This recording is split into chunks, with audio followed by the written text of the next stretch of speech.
All right, welcome to the first talk of the new year. Why are you over there? New year, new you? You really threw me for a loop there. It's like, he's not, but he is here. So I did promise I'm going to get into the Tao Te Ching. I'm just going to touch on it tonight because I want to announce it. I want to get more people to practice. Then we're going to try to announce at least that talk on an ongoing basis because there's a lot to say about it. And this art, Baguazhang, is considered a Taoist art. Actually, there are 3 main styles, and some even say 5 styles. There's Baguazhang, Xingyi Chen, Taiji Chen. Then there's Tongbei and Liu Ho Ba Fa, which is sort of like a combination, Bagua, Taiji, Xingyi. So these are styles that are known to be more in accordance with the Tao. What does that mean? It's like, why do we go to the retreat and we do all these things in nature? And for many years, I would tell people, you may or may not have heard it or remember this, but I look at the retreat as a practical Taoism. It's your opportunity to sit down and tune in with nature, to feel the rhythm of nature. And our practice is supposed to help us get there regularly. From the sitting to even your warm-up, to qigong, to even sparring. Can you practice in a way that you are staying at the rhythm of nature? And the more you can stay with the rhythm of nature, the calmer, more settled, more observant, more optimistic you will be. Your mind opens up. And that is a lot about what Taoism is, what the Dao De Jing is. I studied that since the very beginning of my practice. I guess I learned of it maybe reading something from Yang Jingming, who became my second teacher. He's a prolific writer. You ever look up his things, they're pretty elaborate writings. And the Dao De Jing comes up a lot in medicine. Ancient Chinese medical books keep referring to Lao Tzu and the Tao Te Ching. And you'll find that, they have found that it's in so many writings going back 2,500 years, and still today. People study it, people talk about it, people write about it, people argue about it. I remember years ago, I gave my copy to someone. I was raised Roman Catholic, but got more into the Taoist way of thinking, and a born-again Christian was trying to convert me because we were talking about Taoism. Almost an argument. But my point was, to him, what is spoken of in the Tao Te Ching is consistent with the principles that are taught from the founders of most any religion.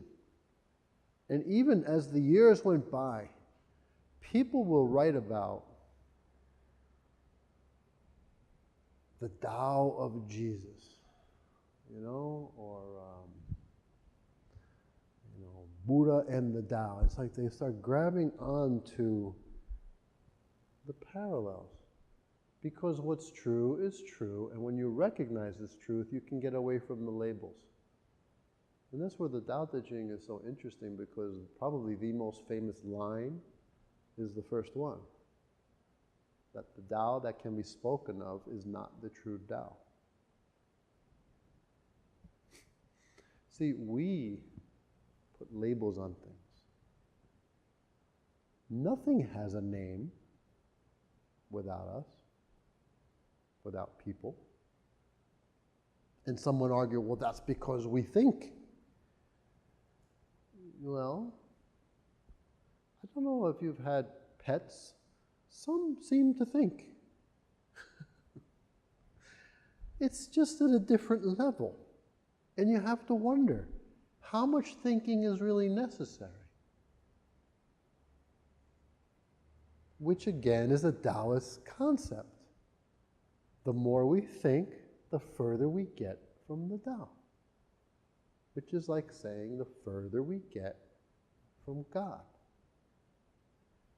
Because the Tao and Taiji and God, each of them described, are saying the same thing. So different parts of the world, different perspectives are saying the same thing. You know, the Taiji is like the energy that spawned yin and yang. You know, it's the in-between. From nothing to something.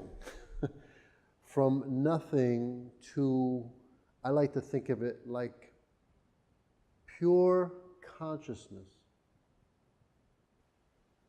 Thinking for the first thought. What if? And boom, it's like we had the Big Bang. And that is how the Taoists see it, from the Wuji to yin and yang, etc., etc. Well, what brings you through that is the grand ultimate, Taiji, which is the Tao, which is the same as God, the divine.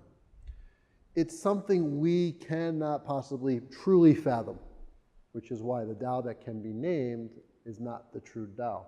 The moment we think we've got it, we don't. You know, you think you can intellectualize it, you can't. The best way to touch it, through meditation. When you're in meditation and you actually have that moment of bliss, it can be fleeting. You know, it might come and go. But that's what's supposed to happen when you have a focal point and you're able to stay on it, and then you just let it go. And in that transition, you can experience something that can't be experienced any other way. And the biggest difference with the average person and someone like Lao Tzu, who wrote this small book of, I think it's 5,000 characters, something like that. 2,500, it's around 600 BC, so 2,500 or more years ago, you do the math. But why was he able to sit down and write this? Some say one person didn't write it. The more research you do, the more you find that one person probably did, because there's a consistent thread between it. Was his name Lao Tzu? Not necessarily, because Lao Tzu means old master. Lao Tzu. But he has other names, and he's referred to. And he was the keeper of the records. So he knew a lot of things. And one story is that he was leaving the civilized world, and he was stopped by the crossing, the person, like the crossing guard, or the person at the crossing, saying, "Could you please pass down your wisdom first?" He was going to ride off into the mountains. And then in one night, he wrote the Tao Te Ching, something like that. So, how could he do it? A lot of meditation. Sitting in nature. Creating a mind that is so open, clear, and absorbent that you see what the average people don't see. You see what the average person doesn't see. In other words, same world, completely new perspective. And every one of us can have that. Yeah, we live in a busier world than at any other time in history. Of course, it's more challenging today. We have more demands on our time today. For the most part, we are much safer. So if we make the time for ourselves to sit and meditate, if we schedule this time, we can touch it. How much of it? I don't know. Personally, I've had pretty profound experiences, so. But I always know. I always realize, I always think about, I don't know what I don't know. So I'm always open to listen. You know, even the Shifu really should be the best student. Because thinking you know everything stops progress. And I am far from knowing everything. I'm constantly working on learning more. And then you try to put it into perspective from clarity, from the clarity of meditation, which is why each of us have the same opportunity. It's very easy to get caught up in all the mundane things of the world. We have to become conscious enough to step back and not be caught up in all those things. Usually, in the first talk of the new year, I'll talk about goals and goal setting. And I've always had different reactions. Some people love it, some people complain. I don't like to set goals. Raise your hand if you ever write down your goals. Nice. Okay, that's very rare. Because I've been sharing with the children that the old Harvard study, they found that 3% of people, at best, write down their goals. Now, Harvard's the top of the top, right? And their graduates, they were testing, so think about that. And I believe it was 10 years down the road, 3%, the top 3% wrote down their goals, and after 10 years, that top 3% made more, had more income than the other 97% combined. Graduates of Harvard, the top of the top. You know how hard it is to get into Harvard? The top of the top. Still, there was top 3%. Out of the top of the top, there's another top. Simply because they write down their goals. Now, why is it important to write down your goals? And what does this have to do with Taoism? Because Taoism is a lot about letting go. Go with the flow. Be like water, right? But you have to realize, if you don't write down your goals, if you don't know what you want, then anything you do, anywhere you go, is going to get you somewhere, but not where you chose to go, in any way, shape, or form. So the amazing thing about giving yourself clarity where you want to go is that you can draw a picture exactly what it is you have to do piece by piece, step by step. Why is this good? Thinking gets you further from God. So does that mean don't think? The practical application would be to think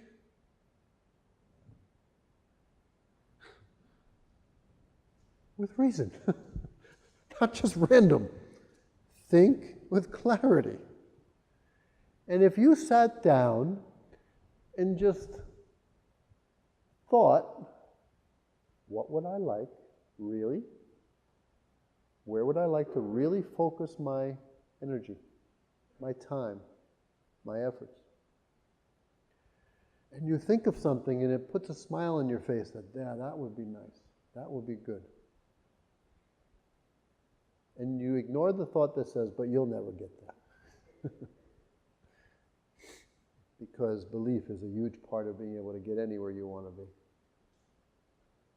It puts a smile on your face. Not a negativity coming up. You got to get away from that. What do you really think would be great to have or be or do? And then you write it down. And you need to do a little research. How I can get there. It may be a book. It may be a mentor. Who's done this before? Do they have advice on how you can too? And then once the initial plan is made, now your daily efforts they have direction. Because you're still going to be living, breathing, eating, bathroom, everything else, sleeping. You're still going to spend your time on all the things, but your action will be a bit more focused to get you in the direction that you said you wanted to go and to have, do, or be. This helps with clarity. This helps save energy. This helps stop the confusion, the chaos, the uncertainty, the doubt. Yeah, you're going to have challenges, boom, and maybe you need to get more advice and adjust. But you know where you want to go.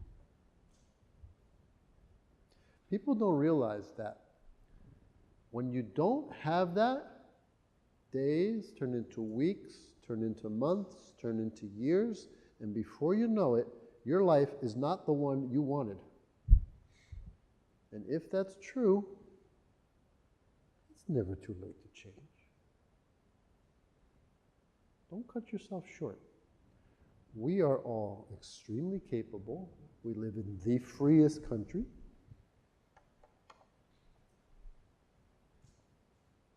But we have a tendency to take away our own freedoms too. What others think we should do, parents, friends, they're going to laugh at me. All these negative thoughts. All you have to do is have direction. Your practice here is a good example. For example, there was a time I wanted to be good with the palm striking. And I focused on what I got to do. And this many reps, and this many, and every day, and I do this, and I do that, and then that became, and then I wanted to be good with the staff. What do I got to do? And then I made a program, exactly that. Accuracy with targets, and get comfortable, coordinated with stepping. And then I wanted to get good with the sword. And then I focused on the sword. And and I picture myself mastering that weapon. Just an analogy, but those are some of the things I wanted.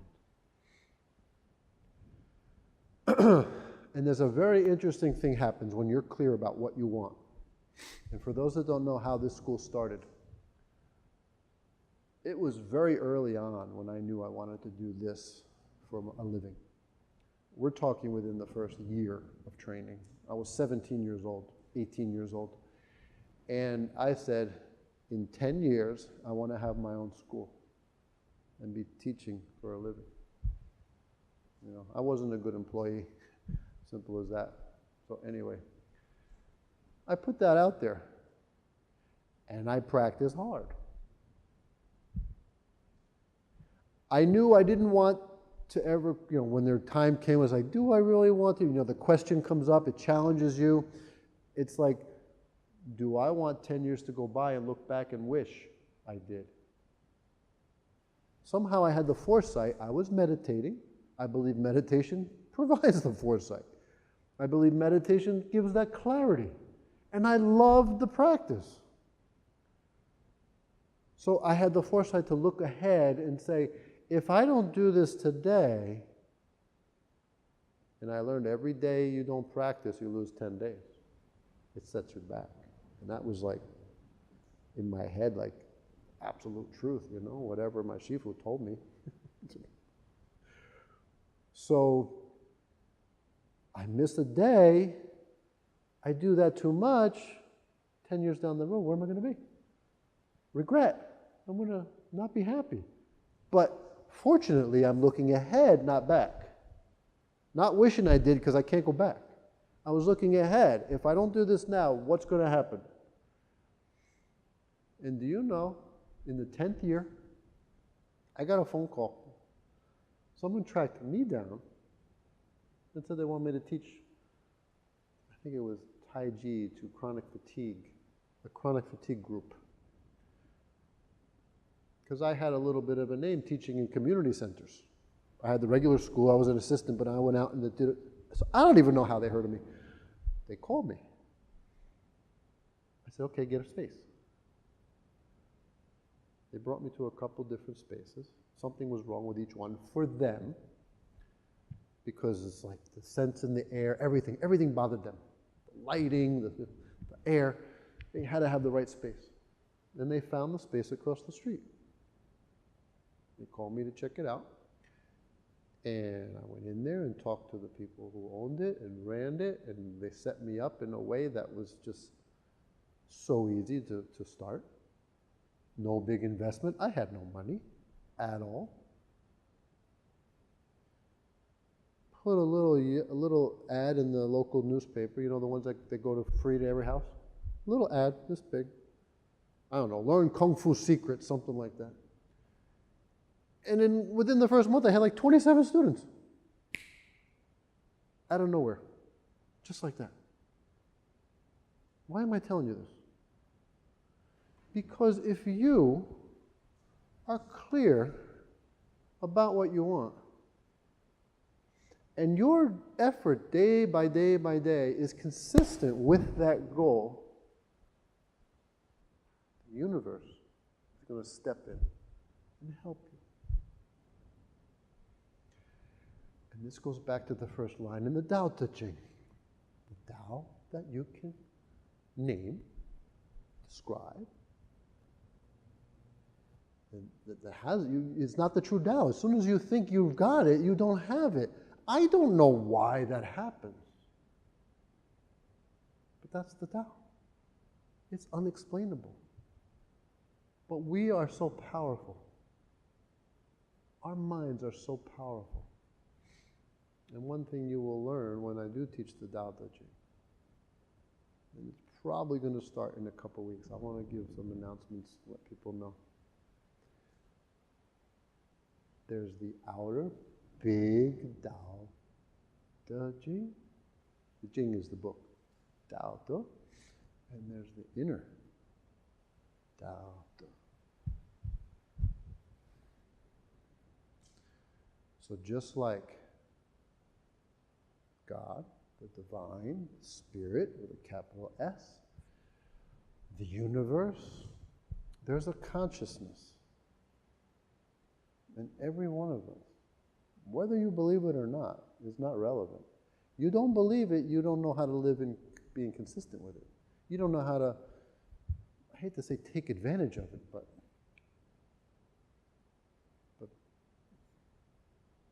have the experience of the power you have.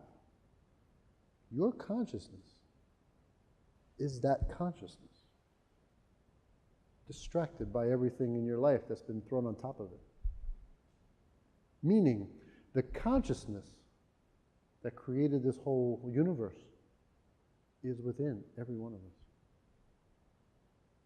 Which means your thoughts can create your life. And this is why it is essential to master your mind. It is of the utmost importance. And that's why I say that every meditation. It is of the utmost importance.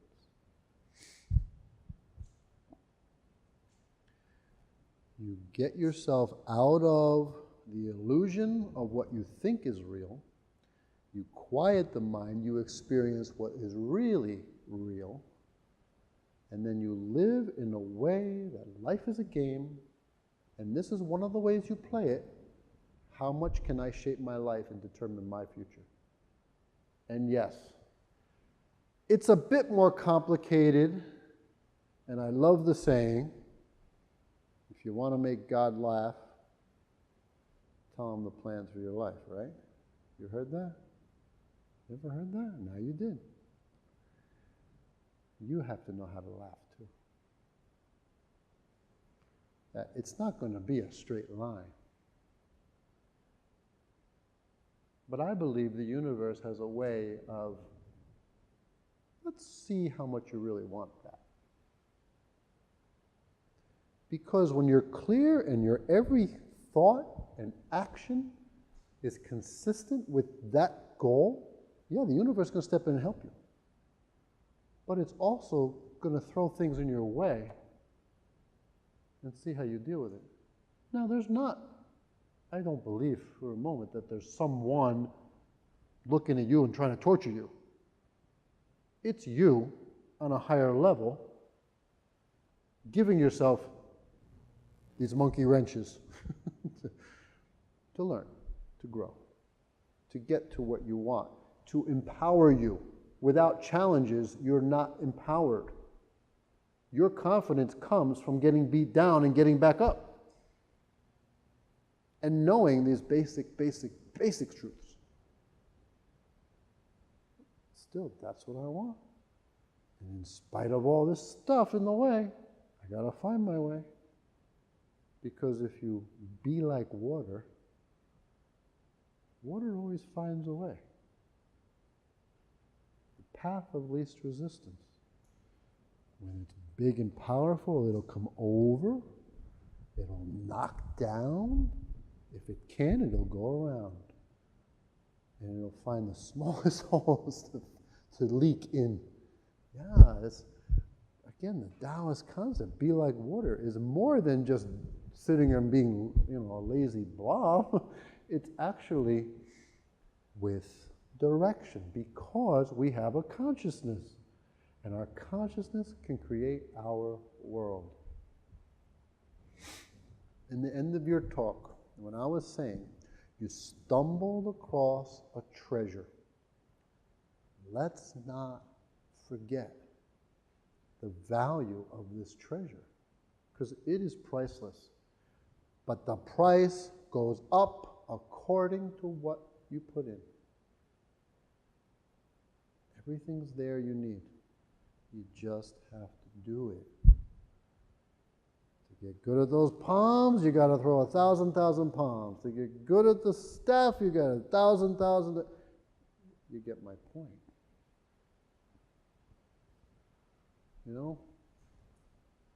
Some people want to be a police officer when they're a child.